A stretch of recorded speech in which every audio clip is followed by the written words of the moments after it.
네, 안녕하세요. 강프로입니다. 이번 영상에서는 삼성전자에 대해서 분석을 해보도록 하겠고, 그리고 삼성전자를 포함해서 여러 가지 반도체 종목들이 있습니다. 오늘 같은 경우에는 당장 눈에 보이는 것만 보더라도요, 두산테스나 하나마이크론, ISC, 텔레칩스, AD 테크놀로지, 분야별로 여러 가지 종목들이 보이는데, 이것과 관련돼서 어떤 종목을 주로 매매를 해야 되고, 그리고 반도체를 볼 때 어떤 식으로 우리가 바라봐야 되는지를 제가 디테일하게 이야기를 드리도록 하겠습니다. 자, 이렇게 이야기를 드리는 이유는 오늘 반도체 관련주들 중에 대장주인 삼성전자의 실적이 나왔기 때문입니다. 자, 삼성전자의 실적을 한번 보겠습니다. 이 내용입니다.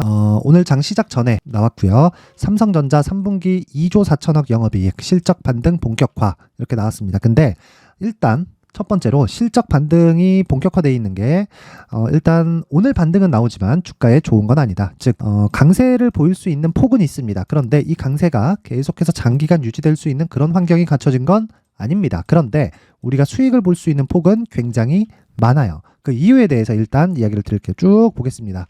삼성전자가 올해 3분기 2조 4천억 원의 영업이익을 기록했다. 연달아 1조 영업이익도 내지 못했던 1분기에서 2분기 첫 조단위 실적 회복이다. 본격적인 수익성 회복에 페달을 밟기 시작했다는 분석이 나온다. 그리고 밑에 보면 삼성전자는 잠정 실적 발표를 통해서 올해 3분기 매출 67조 원, 그리고 영업이익 2조 4천억을 기록했다고 밝혔는데, 영업이익 경우 전년 동기 10조 8,500억. 자, 요 내용입니다. 자, 제가 이거 시장 관련된 이야기를 드릴 때 계속해서 이야기를 드렸었던 내용이죠. 어떤 내용이냐면, 잘 한번 보세요. 주봉으로 돌려서 보겠습니다. 삼성전자가 고가가 나오고 주가가 빠지기 시작한 건 21년도입니다. 근데 21년도에 시장이 좋았죠. 연말에 가서야 시장이 하락하기 시작했단 말이에요. 그런데 삼성전자는 이미 하락을 했다. 이미 1월 달에 고가를 찍고 11월 달까지 10달 동안 쭉 빠지기만 했어요. 빠지기만. 그러면 이 구간에서 실적이 나빠졌을까요? 아닙니다. 좋았어요. 근데 왜 주가가 빠졌어요? 가격이 먼저 반영했으니까 그런 거예요. 그런데 이걸 딱 뒤집어서 생각하면 요 상황이 되는 겁니다. 이때부터 무슨 일이 발생했나요? 0.75%씩 금리를 높이기 시작했어요. 금리를 이렇게 가파르게 높이면 시중의 자금이 줄어들죠. 시중의 자금이 줄어들면 유동성이 고갈되면서 소비가 위축될 수밖에 없고요. 무엇보다 금리를 높여서 자금을 빨아 당긴다는 거는 이자 비용이 많이 들어가게 되죠. 전체적으로 좋지 않는 환경을 만들어간다. 근데 그런 환경이 이미 삼성전자는 요렇게 1년 반 동안 하락을 하면서 가격적인 반영을 마쳤고요. 그리고 지금 그 이후에 금리가 조금씩 더 올라가는데도 불구하고 주가는 계속해서 고가를 형성하고 있다. 그러면서 신고가를 만들어간다. 근데 이 구간에서 무언가 하나가 툭 튀어나옵니다. 그게 AI 반도체예요. 자, AI 반도체는 우리가 새롭게 무언가를 봐야 되는 그 필요가 있어요. 이게 무슨 얘기냐면 5월 달에 엔비디아가 이런 얘기를 합니다.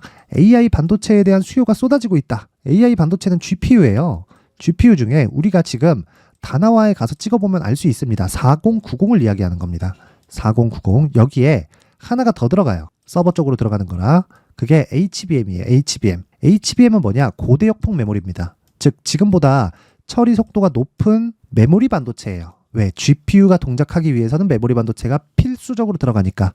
자, 그러면 AI 반도체에 대한 수요가 늘어나면 늘어날수록 메모리 반도체에 대한 수요도 늘어날 수밖에 없는 구조를 가지고 있다.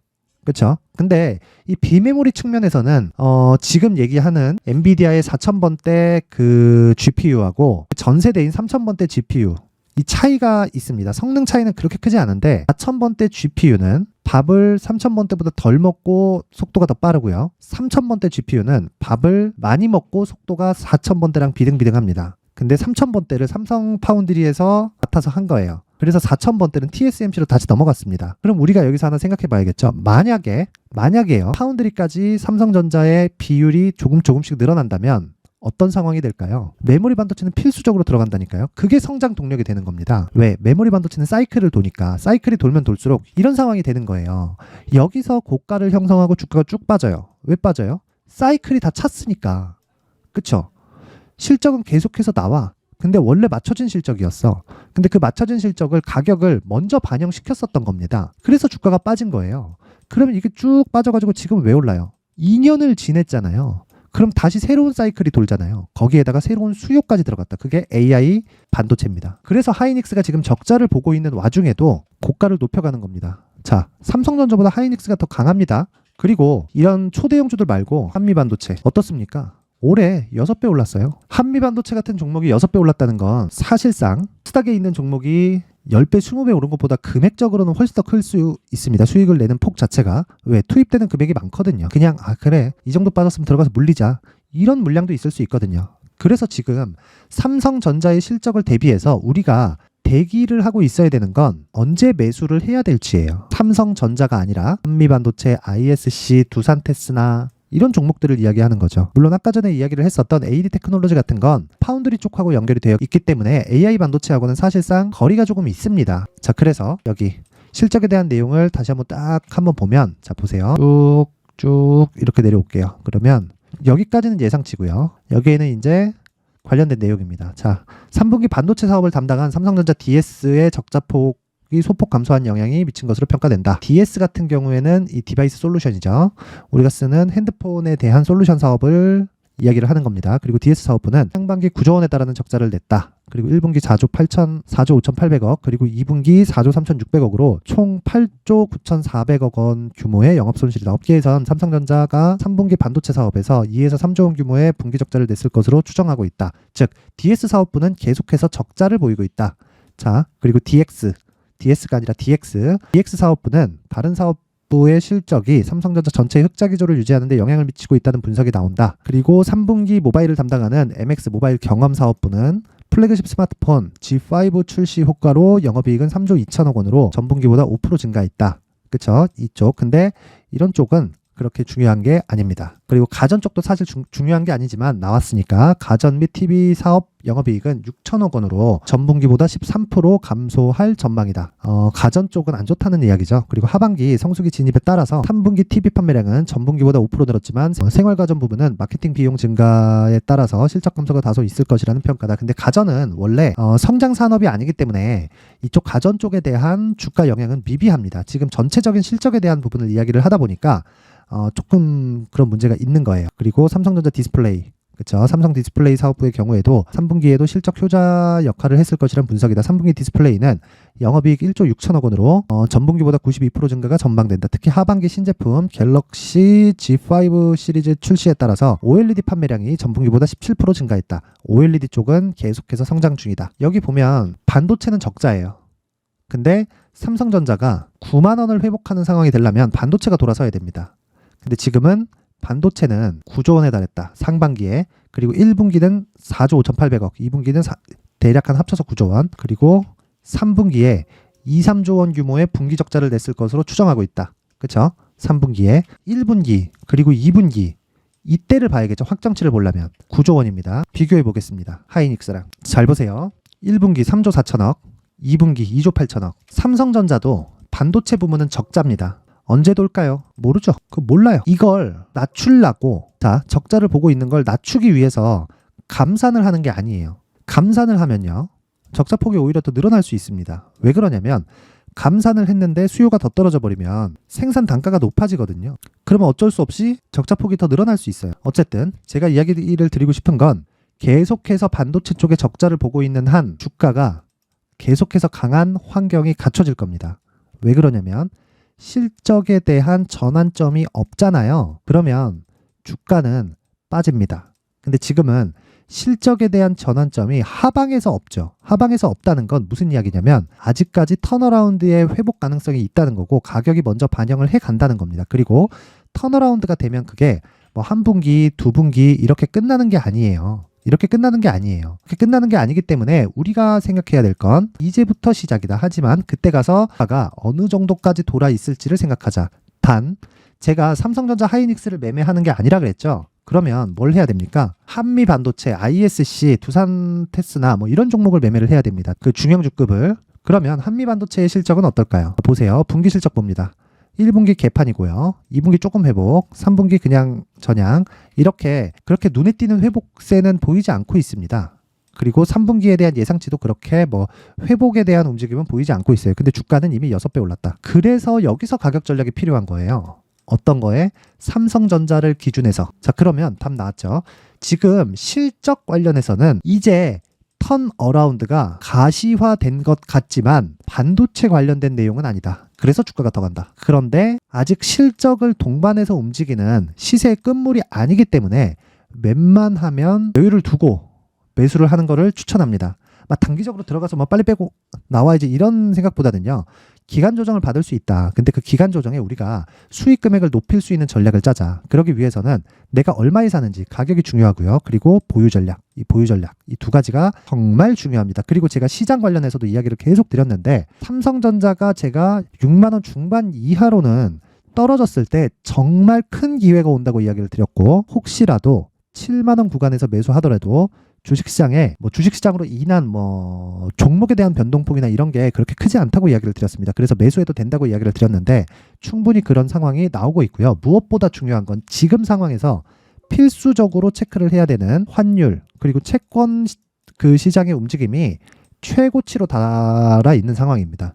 그래서 더 이상 시장 관련한 걱정은 안 해도 돼요. 가장 중요한 건 삼성전자의 실적 턴어라운드는 확인했지만 반도체는 아직 침체 구간에 있다. 그래서 반도체 관련주에 가격을 맞춰서 효율을 높이는 매매를 하자. 그게 반도체 관련주의 가격과 보유 전략이다. 이 내용을 제가 19페이지에 걸쳐서 준비를 해놨는데 최근에 시장도 너무 좋지 않고 하니까 제가 모든 분들에게 무료로 공개를 하도록 하겠습니다. 자, 영상 상단의 전화번호로 숫자 3이라고 문자를 보내주시는 분들에 한해서만 반도체 관련주의 가격과 보유 전략을 공유해 드리도록 할 테니까 시청해 주시는 모든 분들이 상단의 전화번호 확인해서 숫자 3이라고 문자 보내시면 모두 성공 투자하실 수 있을 겁니다. 자, 그리고 제가 삼성전자나 반도체 관련주들을 이야기를 드리면서 계속 신고가 그리고 선반영 구조에 대해서 이야기를 드리는데 올해 한미반도체, 에코프로 이런 종목처럼 대시세 구간에 내가 종목을 보유하고 있으려면요, 철저하게 신고가와 선반영 구조에 대해서 이해를 해야 됩니다. 그래서 이 신고가 선반영 구조를 이해했을 때 내가 앞으로 어떤 대시세 종목을 잡을 수 있는지, 그리고 그 첫 번째 단계인 신고가 구간에서 활용할 수 있는 검색기와 기법까지 모두 무료로 받아갈 수 있게 제가 준비를 해놨으니까 구독과 좋아요 그리고 반도체 관련주들 화이팅 한다는 의미에서 반도체라고 댓글 하나씩 적어주시면 영상 제작에 큰 힘이 되고요. 무엇보다 신고가 그리고 선반영 구조에 대해서는 반드시 이해를 하고 가셔야 됩니다. 영상 항상 시청해 주셔서 감사드리고요. 사랑합니다. 자, 이제 23년도 다 끝나가고요. 내년에는 어떤 종목이 대시세가 나올까 미리 준비를 해놔야겠죠. 자, 그래서 제 채널을 구독해 주시고 시청해 주시는 분들을 위해서 2024년도 대시세 종목을 준비를 했습니다. 단기 수익이 좋다고 생각할 수도 있겠지만 단타나 짧은 수익만을 쫓다 보면요, 잦은 손절로 계좌가 망가질 수 있고 당연히 큰 수익이 나지 않습니다. 장기간 유지하기가 어렵기 때문입니다. 자, 그래서 어중간한 종목들 사고 팔고 해봐야 손절폭만 지속적으로 쌓이고요, 큰 돈은 되지 않습니다. 결과적으로 주식시장에서 돈을 벌기 위해서는요, 어떤 계기를 만들어야 되는데 그 계기는요, 한 종목의 비중을 제대로 태워서 확실하게 수익을 보는 방법 말고는 없습니다. 23년도에 올해 같은 경우는 에코프로였는데 에코프로와 함께 지금 말씀드리는 24년 대시세 종목에는 공통점이 3가지가 존재합니다. 자, 우선 세력들이 5년 이상 매집을 진행하는 부분이 있고요. 자, 그리고 상승을 시작했을 때는 2개월 전후에 상승이 나온다는 겁니다. 2개월이라고 해서 정확히 맞지 않을 수는 있지만 실제 시세를 시작한 이후에는요, 시간적인 부분이 맞지 않을 때 바로 매도를 해야 되기 때문에 아직 시세가 발생하지 않았을 때 안전마진을 확보하는 매매가 필요합니다. 시세가 발생하지 않은 지금 매수를 들어가야 된다는 거죠. 자, 지금까지 2가지를 말씀드렸죠. 세력들이 5년 이상 매집을 진행하고요, 상승을 시작했을 때 평균적으로 2개월간의 상승이 나오기 때문에 시세가 나오기 전에 매매를 진행을 해야 된다는 겁니다. 자, 그 이후에는 확실한 재료와 상승 모멘텀이 필요한데 에코프로 같은 경우에는요, 친환경으로 갈 수 있는 도구인 전기차에 들어가는 2차전지 필수 소재인 양극재를 생산하는 기업이죠. 양극재는 당연히 확실한 재료와 상승 모멘텀이 될 수밖에 없겠죠. 자, 그래서 2월 7일 강프로의 대시세 종목으로 에코프로를 17만원을 기준해서 매수 주문이 나갔고요. 목표가는 50만원부터 자율 매도 구간으로 잡았습니다.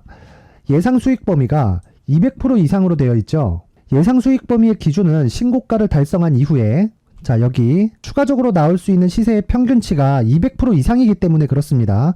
물론 23년도 대시세 종목인 에코프로는 지금 매수할 수는 없습니다. 자, 그런데요, 시세는 항상 연결된다고 이야기를 드렸고 24년도에 나올 대시세 종목도 에코프로와 같은 친환경이라는 성장산업 내에서 크게 벗어나지 않습니다. 자, 그리고 무엇보다도 강프로의 대시세 종목에는 자, 이런 세 가지의 공통점을 체크를 해야 되고 어떤 종목이든 이 세 가지 조건 안에서 절대 벗어날 수가 없습니다. 자, 그리고 무엇보다 시세가 진행되는 시작점에는 신고가 이후라는 점은 반드시 기억해야 됩니다. 자, 그래서 제가 2024년 대시세 종목을 준비를 해왔는데 여기 보시면요. 장기간 하락하면서 충분한 매집 구간을 거쳐왔고요.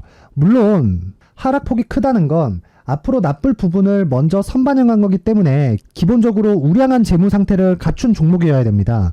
자, 그리고 주가는 항상 선반영한다고 말씀을 드렸는데, 자, 여기 이미 바닥 구간 이후에 신고가 구간을 이미 달성했다는 건 앞으로 나빠질 부분을 먼저 선반영했고요. 좋아질 부분을 미리 반영하고 있다는 증거로 주식 시세의 본질인 선반영 논리에 맞습니다. 이런 종목 중에서 무조건 에코프로와 같은 정부 정책의 방향과 같은 방향성을 띈 종목에 들어가야 된다는 건데, 다시 말씀드리지만 무엇보다 중요한 건 정부 정책의 방향입니다. 정부 정책의 방향에서 사실상 친환경은요, 거스를 수 없죠. 2023년 대시세 종목인 에코프로도 정부 정책의 방향에 맞는 종목이라고 볼 수 있죠. 물론 그래도 신고가 이후에 시세를 낸다는 건 반드시 기억을 해야 될 부분입니다. 자, 그래서 제가 지금까지 말씀드린 대시세 조건을 모두 갖춘 종목을 준비를 했는데, 2024년 대시세 종목은 영상 상단에 있는 전화번호로 대시세라고 문자를 보내주시는 분들에 한해서만 대시세 종목을 공유해 드리도록 하겠습니다. 모든 분들께 공유해 드릴 수도 있겠지만, 자, 그래도 준비해온 사람의 성의를 생각해서 최소한의 성의를 보여주시는 대시세 문자를 보내주시는 분들에 한해서만 공유해 드리도록 할 테니까 영상 상단의 전화번호 확인해서 2024년 대시세 종목으로 큰 수익 내셨으면 좋겠습니다. 자, 그런데요, 나는 주식을 배우고 싶다, 이런 대시세 종목을 직접 찾고 싶다 하시는 분들이 있을 수 있습니다. 결과적으로 신고가 종목을 찾고 추적할 수 있어야 된다는 거죠. 그럼 이 추적을 어떤 종목을 위주로 해야 되냐, 어떤 신고가를 찾아야 되냐 궁금하실 수 있는데, 제가 신고가 종목만 검색해서 추적할 수 있게 검색기를 만들어 놨습니다. 자, 시장이 4월부터 꺾였기 때문에 5월달에 어떤 종목이 나왔는지를 실제 검색을 해보겠습니다. 자, 여기 5월 1일 검색한 결과고 보유기간은 2주, 그리고 상승 종목 비율은 100%, 시장 대비 수익률은 코스피 14%, 코스닥 16.87%가 나왔습니다.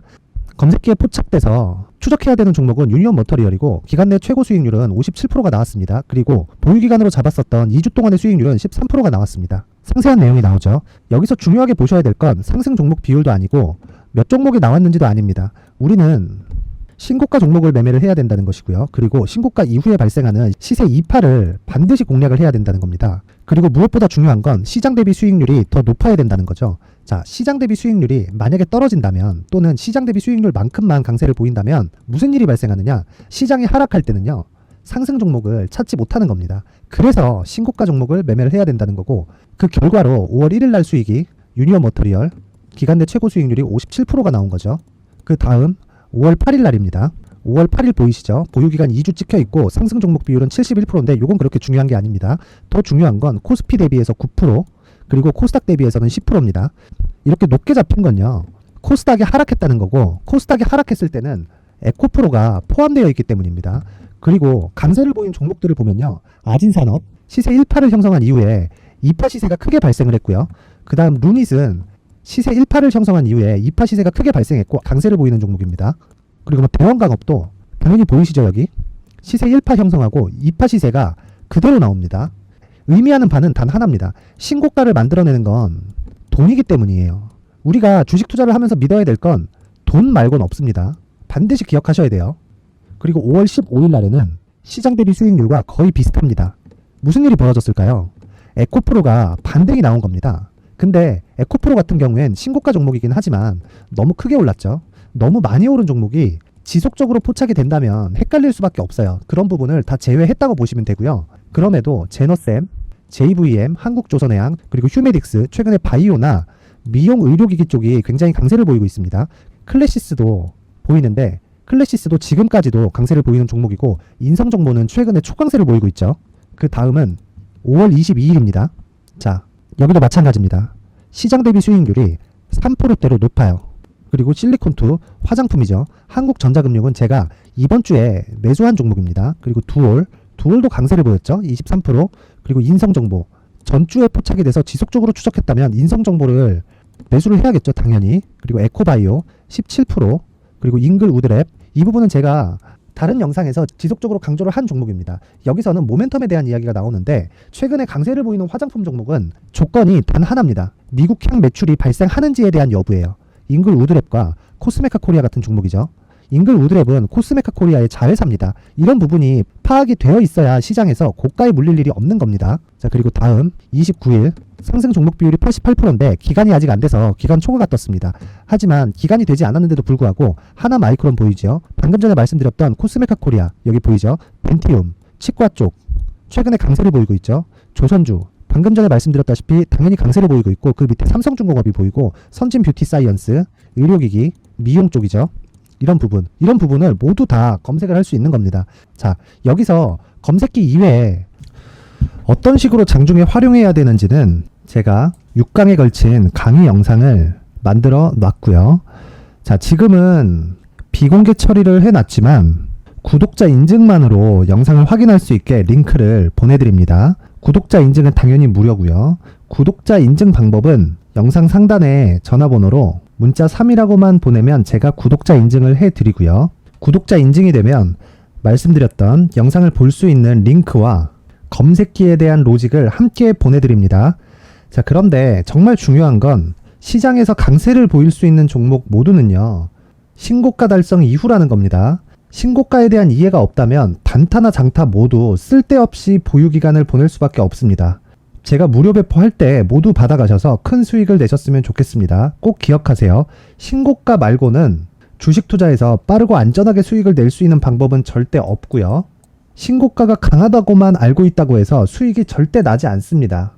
활용할 수 있는 방법을 알아야 시장에서 수익을 볼 수 있고 레인보우 로보틱스 같은 종목을 받아볼 수 있다. 구독자 여러분들이 모두 구독자 인증을 받으셔서 모든 분들이 검색기에 대한 로직과 강의 영상을 보고 수익 나는 매매를 하셨으면 참 좋겠습니다.